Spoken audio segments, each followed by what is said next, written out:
Hola, ¿qué tal? ¿Cómo estáis? En este vídeo vamos a hablar del título 2 de la Ley 39/2015 de 1 de octubre del procedimiento administrativo común de las administraciones públicas.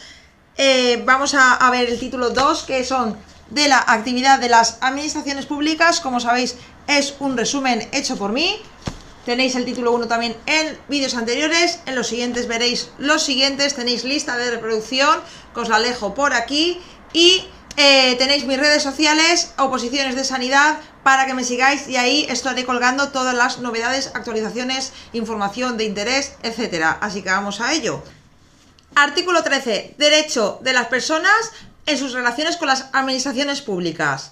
Derecho de capacidad de obrar a aquellas personas incluidas en el artículo 3. El artículo 3 lo vimos en el título 1, ¿vale? El artículo 3, las personas con capacidad de obrar son las personas físicas o jurídicas menores de edad, exceptuando menores incapacitados o, cuando la ley lo declare, grupos de afectados, uniones y entidades sin personalidad jurídica y patrimonios independientes o autónomos. Eso está en el artículo 3. Pues todas estas personas son titulares de los siguientes derechos: comunicación a las administraciones públicas a través de un punto de acceso general electrónico de la administración, asistencia en el uso, lenguas oficiales de su comunidad autónoma, acceso a información pública y buen gobierno y el resto del ordenamiento jurídico, a ser tratados con respeto y deferencia por las autoridades y empleados públicos, responsabilidades de las administraciones públicas y autoridades, obtención y utilización de los medios de identidad y firma electrónica, protección de datos de carácter personal y en particular a la seguridad y confidencialidad de los datos que figuren en los ficheros, sistemas y aplicaciones de las administraciones públicas, otros que los reconozca la Constitución y las leyes. Artículo 14. Derecho y obligación de relacionarse electrónicamente con las administraciones públicas. Las personas físicas podrán elegir en todo momento si se comunican con las administraciones públicas para el ejercicio de sus derechos y obligaciones a través de los medios electrónicos o no, salvo que sea obligatorio, y se podrá modificar en cualquier momento. Los sujetos obligados por medio electrónico son las personas jurídicas, las entidades sin personalidad jurídica, la actividad profesional con colegiación obligatoria, incluyendo notarios y registradores de propiedad y mercantiles, representante de un interesado obligado a relacionarse electrónicamente, y empleados de administración pública cuando los trámites y actuaciones sean por razón de su condición. El artículo 16, registros. El registro electrónico general. Los documentos que dirijan a los órganos de las administraciones públicas podrán presentarse: 1. En el registro de la administración u organización al que se dirijan. 2. Oficinas de correos. 3. Representaciones diplomáticas u oficinas consulares de España en el extranjero. 4. Oficinas de asistencia en materia de registros. 5. En cualquier otro que establezcan las disposiciones vigentes. Los registros deben de ser interoperables, compatibilidad informática e interconexión, digitalizados, y podrán hacerse efectivos mediante transferencia. La relación de oficinas deberá ser pública y actualizada, y la documentación o información cuyo régimen especial establezca otra forma de representación no se tendrán por presentados en registro. Artículo 17. Archivo de documentos. Archivo electrónico único de los documentos electrónicos, formato que permita garantizar la autenticidad, integridad y conservación del documento. Artículo 21. Obligación de resolver. 1. La Administración está obligada a dictar resolución y expresar y notificar. En los casos de prescripción, renuncia del derecho, caducidad del procedimiento o desistimiento de la solicitud, así como de desaparición sobrevenida del objeto del procedimiento, la resolución consistirá en la declaración de la circunstancia que concurra, en cada caso con indicación de los hechos producidos y las normas aplicables, exceptuando de la obligación a supuestos de terminación del procedimiento por pacto o convenio, y procedimientos relativos al ejercicio de derechos sometidos únicamente al deber de declaración responsable o comunicación a la Administración. 2. Plazo máximo en el que debe notificarse la resolución expresa será el fijado por la norma reguladora del correspondiente procedimiento, con un máximo de 6 meses, salvo que norma con rango ley establezca más plazo o venga previsto en el derecho de la Unión Europea. 3. Cuando normas reguladoras de los procedimientos no fijen plazo máximo, será de 3 meses. Los plazos se contarán en los procedimientos iniciados de oficio desde la fecha del acuerdo de iniciación o en los iniciados a solicitud del interesado desde la fecha de entrada del registro. Artículo 22. Suspensión del plazo máximo para resolver. 1. Se establecerá la suspensión del plazo máximo para resolver en los siguientes casos. A. Cuando se requiera al interesado para la subsanación de deficiencias o aportación de documentación y otros elementos de juicio necesarios con el plazo concedido para solucionarlo. B. Cuando deba obtenerse un pronunciamiento previo y preceptivo de un órgano de la Unión Europea. C. Cuando exista un procedimiento no finalizado que condicione directamente al contenido. D. Cuando se soliciten informes preceptivos a un órgano de la misma o distinta administración. E. Cuando deban realizarse pruebas técnicas o análisis contradictorios o vericuentes propuestos por los interesados hasta obtener los resultados. F. Inicio de negociaciones con vistas a la conclusión de un pacto o convenio en términos del artículo 86 de esta ley. G. Cuando sea indispensable la obtención de un previo pronunciamiento por parte de un órgano jurisdiccional.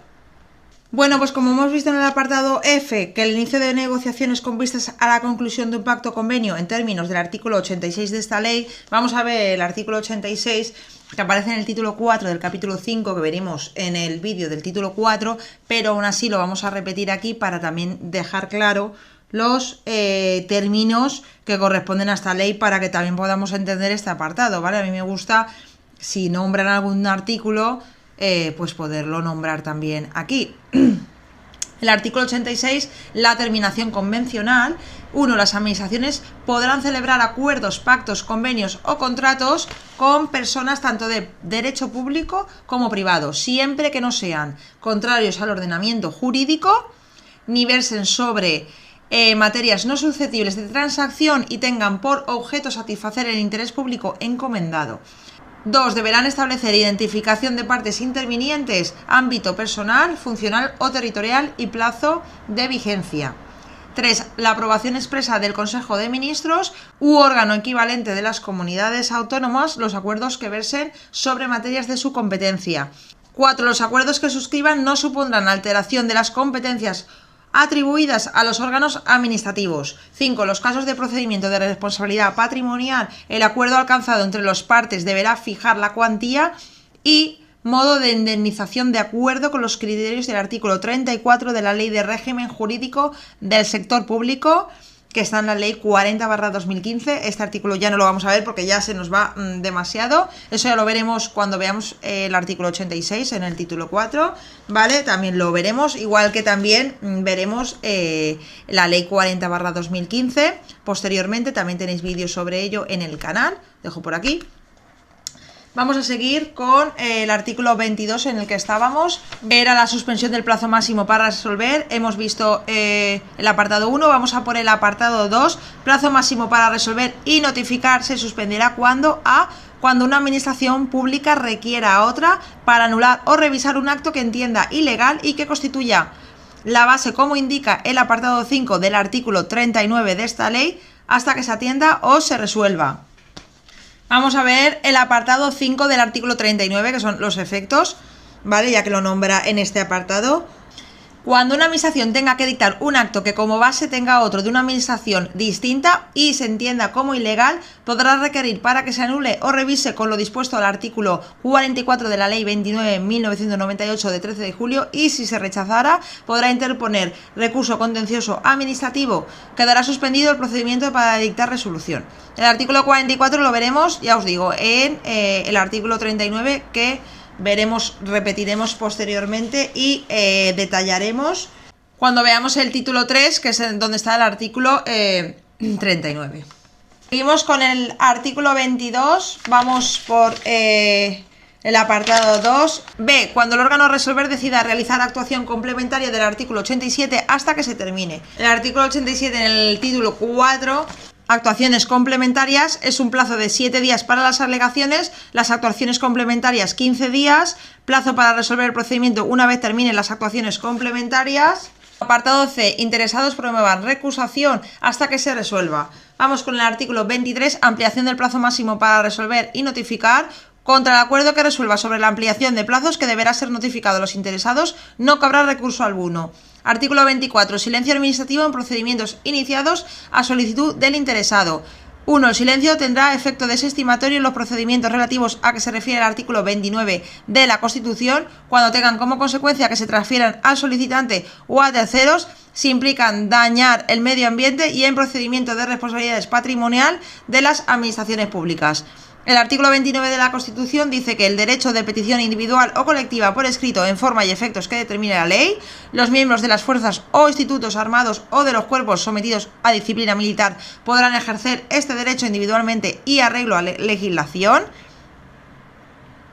Seguimos con el artículo 24. También será desestimatorio en procedimientos de impugnación de actos y disposiciones y revisión de oficio a solicitud del interesado, cuando el recurso de alzada se haya interpuesto contra la desestimación por silencio administrativo de una solicitud por el transcurso del plazo, se entenderá estimado si no se dicta ni notifica.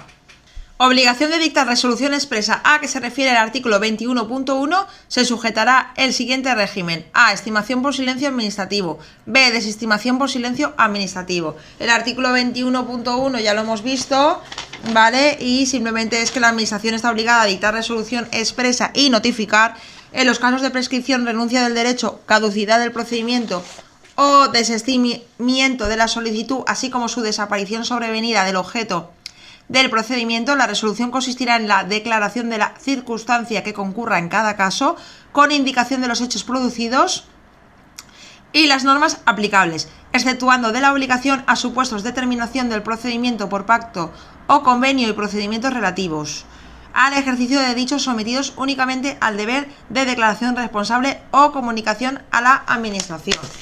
Seguimos con el artículo 24.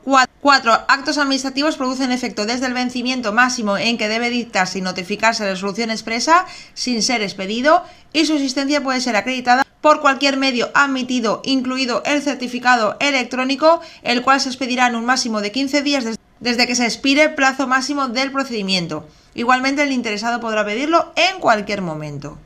Artículo 25. Falta de resolución expresa en procedimientos iniciados de oficio.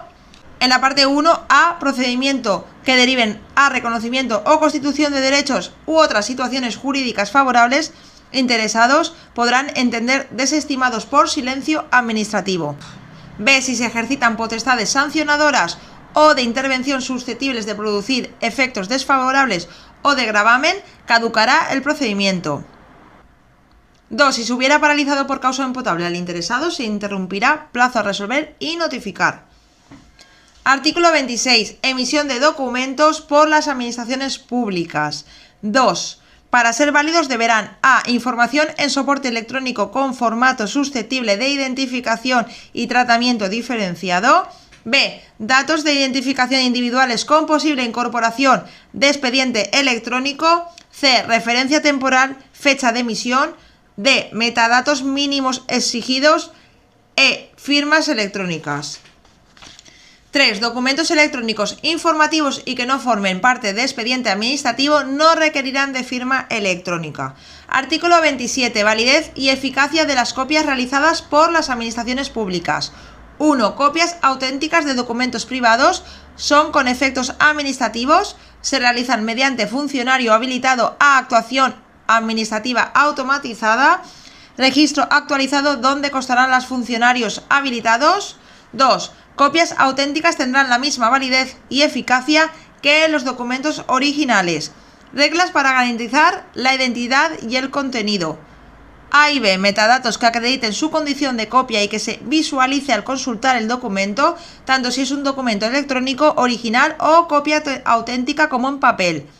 C. Que figure la condición de copia con código generado electrónicamente u otro sistema de verificación. D. Los de soporte de papel se proporcionará mediante una copia en papel.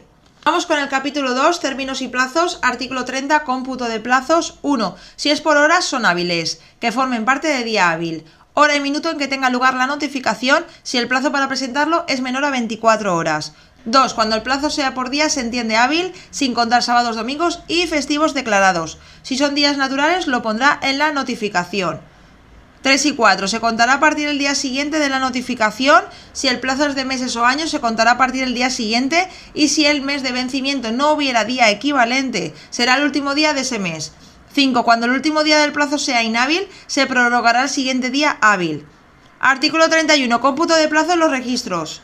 1. Publicación de horarios de apertura de oficinas de administración pública. 2. Reglas del funcionamiento del registro electrónico. A. Presentación en cualquier momento. B. La presentación en día inhábil contará registrada en la primera hora del siguiente día hábil, a no ser que una norma permita el registro en día inhábil. C. Inicio de cómputo de plazos se regirá por fecha y hora de presentación en registro. Artículo 32. Ampliación. 1. La Administración podrá conceder de oficio o a petición de los interesados ampliación. 2. A los procedimientos tramitados por las misiones diplomáticas y oficinas consulares y cuando exijan cumplimentar algún trámite en el extranjero o los interesados sean residentes fuera de España. 3. Se debe de decidir la ampliación antes del vencimiento del plazo. 4. Si hay incidencia que imposibilite el trámite, se paralizará el plazo hasta la solución del problema, publicándolo en la sede. Artículo 33. Tramitación de urgencia. 1. Se podrá acordar de oficio o a petición del interesado reducir los plazos a la mitad. Y bueno, hasta aquí el título 2. Espero que os haya gustado. No os perdáis los siguientes vídeos, la lista de reproducción con todos los temas. Y nada, nos vemos en el siguiente vídeo. Chao.